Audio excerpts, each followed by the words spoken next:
भगवान एकदम ठंड से कांप रहे हैं। इतना भयंकर बुखार भगवान को आया है, भगवान कांप रहे हैं।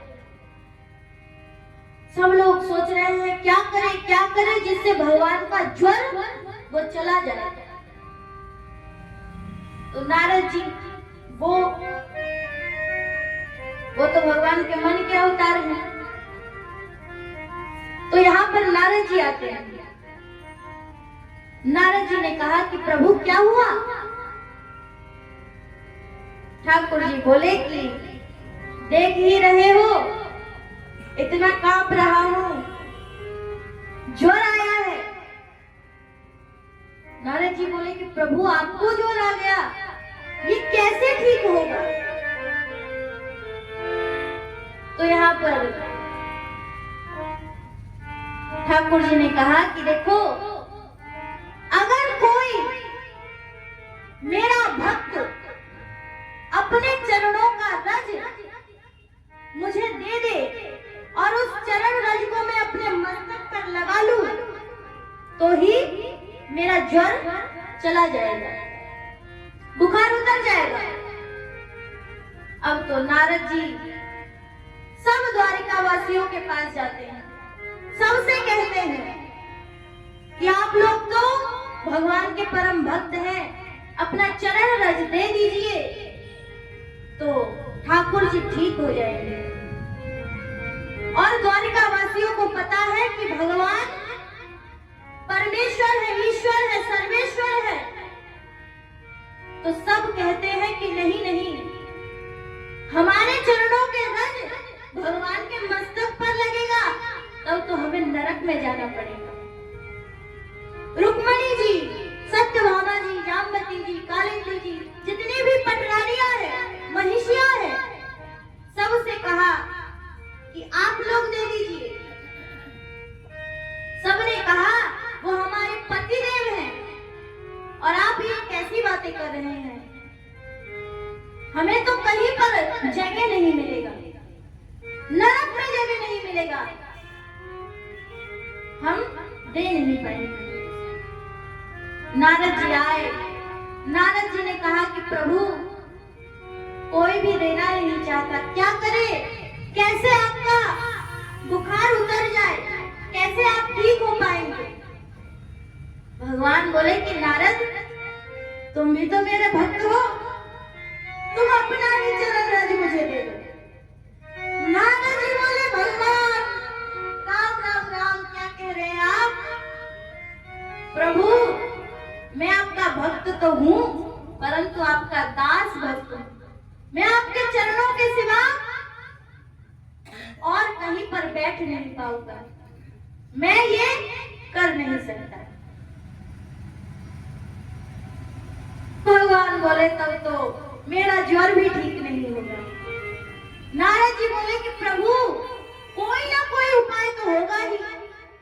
बोले हाँ, एक उपाय है, जाओ ब्रज में जाओ, वहां पर भी मेरे भक्त हैं, उनसे जाकर के पूछो, अगर वो लोग कृपा कर दे तो शायद मैं ठीक हो जाऊंगा।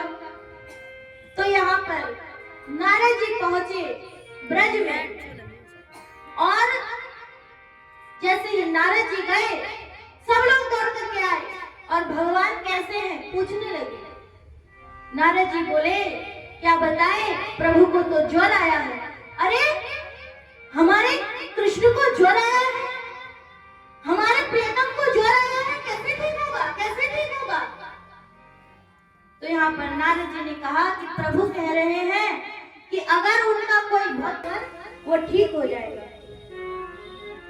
जैसे ही ब्रजवासियों ने सुना, गोपियों ने सुना, वो लोग कहते हैं भले ही हम भक्त ना हो, परंतु अगर हमारे चरण रज से वो ठीक हो जाए तो हम तो जरूर लेंगे।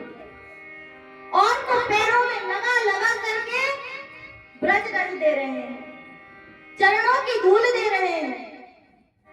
नारद जी बोले अरे तुम लोगों को तो नरक में भी जगह नहीं मिलेगी, क्या कर रहे हो? ब्रजवासियों ने कहा, गोपियों ने कहा, भले ही नरक में भी जगह न मिले, परंतु हमारे प्रियतम को कोई कष्ट नहीं होना चाहिए। और ये द्वारकावासी ये भगवान को बंद करके चले गए। सरस किशोरी बयसो की थोरी रति रस बोरी।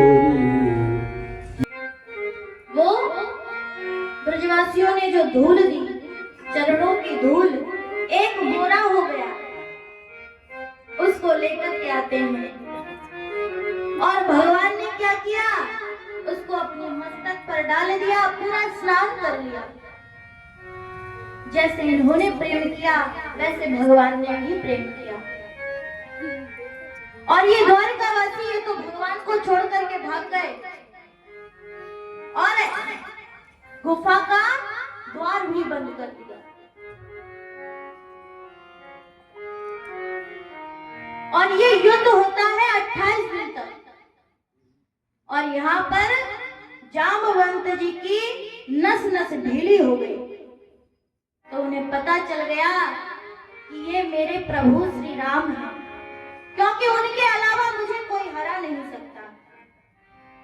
चरणों में गिर पड़े, प्रभु मुझसे बहुत बड़ा अपराध हो गया है, मैंने आपके साथ युद्ध किया। भगवान बोले कोई बात नहीं, है तुम्हारी इच्छा थी, तुम्हारे मन की ही इच्छा थी मेरे साथ लड़ने के लिए, तुमने ही कहा था, सो आज वो भी हो गई। तो यहाँ पर ठाकुर जी ने कहा वो जो मणि है तुम्हारी कन्या के हाथ में, उस मणि के लिए मैं आया हूं। जामवंत जी कहते हैं कि प्रभु आप मेरी पुत्री के साथ विवाह कर दीजिए। ठाकुर जी बोले मेरा तो विवाह हो गया है। जामवंत जी बोले कि प्रभु अब ऐसी बात नहीं चलेगी।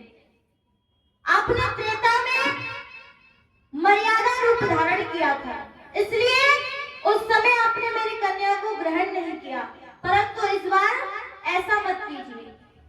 और तो प्रभु आपको मणि चाहिए, वो मणि तो मैंने अपनी कन्या को दे दी है, और अगर मणि चाहिए तो उससे विवाह कर लीजिए, तो दहेज के रूप में मणि आपको प्राप्त हो जाएगी। तो दूसरा विवाह होता है जामवती जी के साथ। बोले जामवती बल्लभ लाल की जय हो, द्वारिकाधीश भगवान की जय हो। तो यहाँ पर भगवान आए और वो मणि सत्राजित को लौटा देते हैं। अब तो यहाँ पर जितने भी द्वारिकावासी हैं सब कहने लगे देखो ये सत्राजित कितना धूर्त व्यक्ति है, जिसने हमारे राजा पर लांछन लगा दिया, चोरी का इल्जाम लगा दिया। अब इस लांछन जिसने लांछन लगाया उसको तो हमारे राज्य में रहने नहीं देंगे। अब सत्राजित क्या करे क्या करे। तो सत्राजित की कन्या है सत्यभामा, बड़ी रूपवती, बहुत ही सुंदर। तो उसने सोचा कि अब मुझे अगर बचना है तो भगवान से संबंध बना लेना चाहिए। तो अपनी पुत्री को लेकर के जाता है और कहता है कि मैंने बहुत बड़ी भूल की, आप पर लांछन लगाया, आप कृपा कीजिए, आप मेरी पुत्री को ग्रहण कर लीजिए और इस मणि को भी रख लीजिए। भगवान ने कहा कि पुत्री को तो मैं ग्रहण कर लूंगा, स्वीकार कर लूंगा, परंतु मणि मुझे नहीं चाहिए। मणि राजकोष में दे दो, मुझे नहीं चाहिए। इस मणि के कारण मुझ पर लांछन लग गया था। तो तीसरा विवाह होता है सत्यभामा जी के साथ। बोलो सत्यभामा